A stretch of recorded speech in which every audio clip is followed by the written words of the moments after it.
70 million people dead. Entire cities erased overnight. Children ripped from their families. A whole race of people targeted for complete extinction. The most powerful armies in history clashing across every continent on Earth. And it all started because of one man's insane dream. In just 6 years, the world went from normal life to the edge of total human destruction. This is World War II, and nothing will ever be the same after you understand what really happened. To understand World War II, you must first understand the world that created it. It is 1933, just 15 years after World War I ended, and Europe is broken. The First World War had killed 20 million people, destroyed 4 empires, left an entire generation of young men dead in the mud of the trenches. The peace that followed, the Treaty of Versailles, punished Germany so harshly that it created something far more dangerous than war. It created humiliation. Germany lost territory, lost its military, was forced to accept complete blame for the war, and was buried under debt so crushing that by the early 1930s, the German economy had completely collapsed. People were wheelbarrows full of cash just to buy bread. Unemployment was catastrophic. Savings were worthless. Families were starving. Into this despair stepped a man with a simple but terrifying message.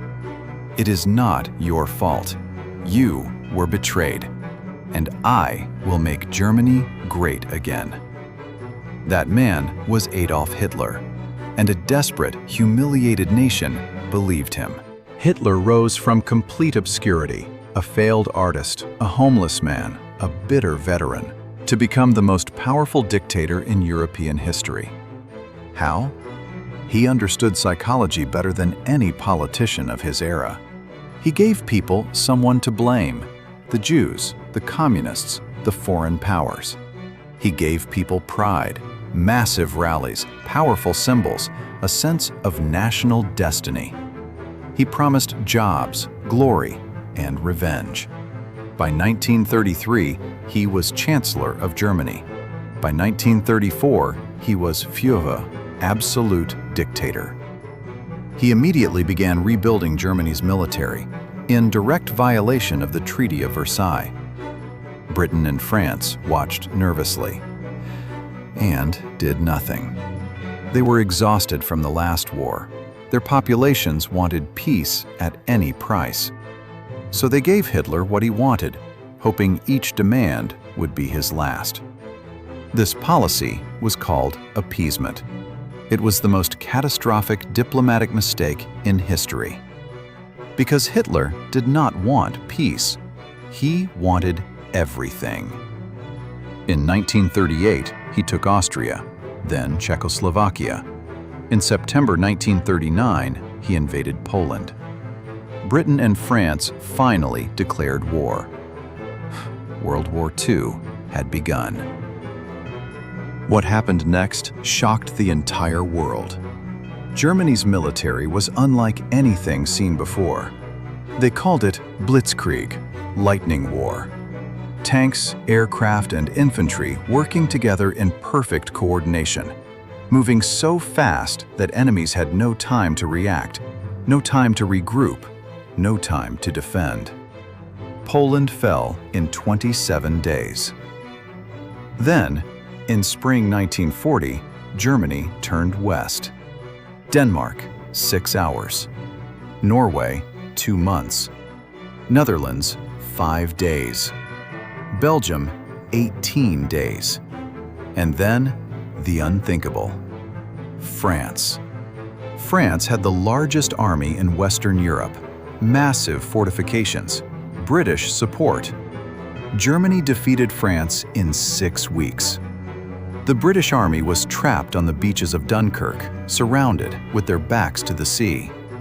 In a desperate evacuation, 338,000 soldiers were rescued by a fleet of military ships and civilian boats.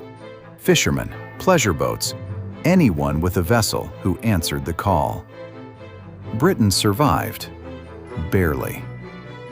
Now, Hitler controlled almost all of Western Europe, and he turned his eyes to the skies above Britain. The Battle of Britain, summer 1940. Hitler needed to destroy Britain's air force before he could invade. For months, the German Luftwaffe and the British Royal Air Force fought the greatest air battle in history. Hundreds of aircraft clashing daily over English skies. Britain held. Winston Churchill, Britain's new Prime Minister, captured the moment perfectly. Never in the field of human conflict was so much owed by so many to so few. Frustrated, Hitler made his second catastrophic mistake. He turned east and invaded Soviet Russia in June 1941. The largest military invasion in human history. 3 million German soldiers crossing into Soviet territory. Just like Napoleon 130 years before him, Hitler thought Russia would fall quickly. Russia did not fall. Then, December 7, 1941, everything changed again. Japan, Germany's ally, launched a surprise attack on the American naval base at Pearl Harbor, Hawaii. The next day, America entered the war. Now the conflict truly became a world war, stretching across Europe, Africa, Asia, and the Pacific Ocean. The balance of power was about to shift forever. While the war raged on battlefields across the world, Hitler was carrying out something even more monstrous behind the lines: the Holocaust. A systematic, industrial program to murder every Jewish person in Europe. 6 million Jews were killed, transported in cattle cars, worked to death, gassed in purpose-built extermination camps. Along with them, Roma people, disabled people, political prisoners, and millions of Soviet civilians. In total, the Nazis murdered approximately 11 million people in the camps alone. This was not a side effect of war. It was a planned, deliberate genocide, carried out with terrifying efficiency.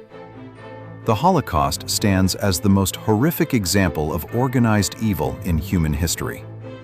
And it happened in modern, educated, civilized Europe, reminding us forever that darkness can emerge anywhere when hatred is given power. We remember the Holocaust not just as history, but as a permanent warning. By 1942, the war began to turn. Stalingrad, winter 1942 to 43. Germany's army pushed deep into the Soviet Union, reaching the city of Stalingrad on the Volga River. What followed was the bloodiest battle in human history. Street by street, building by building, room by room. Over 2 million casualties on both sides. Finally, the Soviet army surrounded the German forces. On February 2, 1943, the German 6th Army surrendered. It was the moment Germany's defeat became inevitable. Then, June 6, 1944, D-Day. The largest seaborne invasion in history. 156,000 Allied troops landing on 5 beaches in Normandy, France, under devastating German fire. Thousands died in the first hours, but they kept coming, wave after wave. By the end of the day, the beachhead was secured. The liberation of Western Europe had begun. Germany was now being crushed from east and west simultaneously. The end was coming. In the Pacific, the war against Japan was equally brutal. Island by island, American forces fought their way toward Japan itself. The battles were ferocious. Japanese forces fought almost literally to the last man. American commanders estimated an invasion of Japan itself could cost 1 million Allied casualties. President Harry Truman made the most controversial decision in history. August 6, 1945, Hiroshima. The first atomic bomb ever used in war. A single weapon destroyed an entire city in seconds. 140,000 people dead, instantly or within months. 3 days later, Nagasaki. Another atomic bomb. Another city gone. On September 2, 1945, Japan surrendered. World War II was over. In Europe, Hitler had committed suicide in his bunker as Soviet forces closed in on Berlin. Germany had surrendered in May 1945. The final cost of 6 years of war? 70 to 85 million people dead. Roughly 3% of the entire world's population. Entire countries lay in ruins. Millions more were displaced, starving, and traumatized. The world that emerged from the ashes of World War II was completely unrecognizable from the one that had entered it. World War II did not just end. It remade the world. The United Nations was created to prevent another world war through international cooperation. The Universal Declaration of Human Rights was written because the world had just seen what happens when human rights are ignored. The Cold War began immediately, as the United States and Soviet Union, wartime allies, became rivals competing for global dominance. Israel was established in 1948, directly as a response to the Holocaust. Europe began the long process of integration, eventually becoming the European Union, because European nations had decided to never again destroy each other. America emerged as the world's dominant superpower. The nuclear age began, changing the nature of war permanently. For the first time in history, humanity had weapons capable of ending all life on Earth. Every border you see on a modern map, every international institution, every nuclear treaty, every human rights law was shaped, directly or indirectly, by World War II. We are still living in the world it created. 70 million lives. 6 years. Every continent touched. Every family affected. Every nation changed. World War II was the greatest catastrophe in human history. But it also produced the greatest acts of courage, sacrifice, and humanity ever recorded. Soldiers who stormed beaches knowing they would die. Ordinary people who hid strangers in their homes at the risk of their own lives. Nations that rebuilt from complete destruction. The lesson of World War II is not just about war. It is about what happens when hatred is allowed to grow unchecked. When good people stay silent. When the world chooses comfort over courage. We remember World War II, not to glorify war, but to make sure we never repeat it. If this video moved you, like it. It helps this channel more than you know. Subscribe for more deep dives into the events that shaped our world. And tell me in the comments, which moment of World War II do you think changed history the most? I'll see you in the next one.